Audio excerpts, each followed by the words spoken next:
Well, here we are, Cawker City, Kansas, home of the world's largest ball of twine.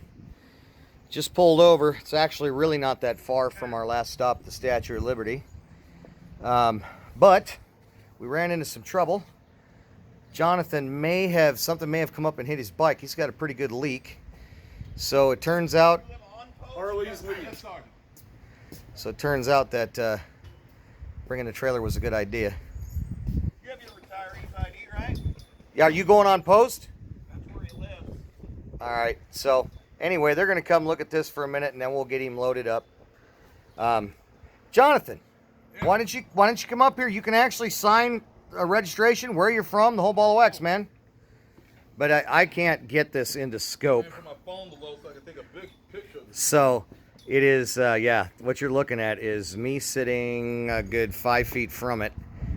And there's the top. I'm sitting down, and there's a gazebo built over the top of it. And got a history here. Frank's, you can pronounce it Stober or Staber if you're German. His twine tail. It's pretty cool. 1891. He was born in Tipton, Kansas. The fifth of 7 children. 1917. Frank and Sadie Bowman marry and raise a family of 4. And then you kind of jump around here a little bit. 1953, stumbles onto some loose twine, decides to gather it up to burn. Instead, he begins winding a ball and does not stop until it is as big as a barn door. In 56, the Salina Journal publishes the first newspaper article about the ball twine, and at the time it measured 7 feet 5 inches and weighed over 4,000 pounds. It's big. And then the commercial club approached Frank about donating his ball of twine to the city, which he did. 1961, come down here. 1961, they celebrate Centennial, and the ball is brought to Cawker City on a parade, and the ball is left on display next to the post office in a metal shed. 1973, here we go. Guinness Book, try to hold my phone steady, guys. Guinness Book World Record awards him the world's largest title ball of twine. July 23rd, Wall Street Journal writes a scathing article about Kansas tourism and singles out Frank's ball for special ridicule. The national attention, however, greatly increases the interest in Cawker City's quirky roadside attention. That's pretty, I skipped this one. By fall, permanent home. It's changed over the years, but it looks different now. But so then we go down to 76. Windstorm blizzard blow the dome shelter to pieces. New gazebo is built in time for the nation's bicentennial celebration. Oh, he died in 74. I didn't know that. But in 78, Francis Johnson of Darwin, Minnesota, Black Dirty Man, he contests the title of the world's largest ball of twine and wins. But in 82, the Twine-a-thon is inaugurated to regain the title.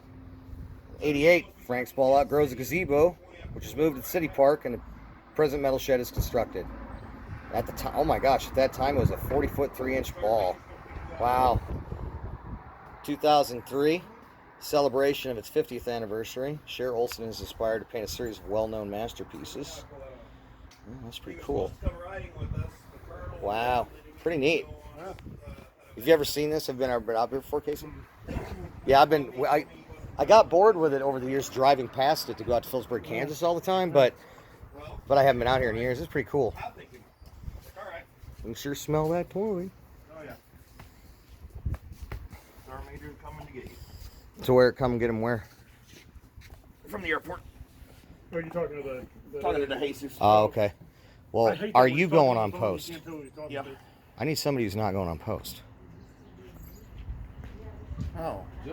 Anyway, guys, I'll sign off. I'll sign off real quick. I can swing by my house and take care of it.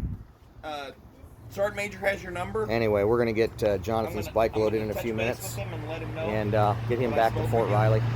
You're sitting in Denver right now? Anyway, there's Chad, still On the working. plane getting ready to take off?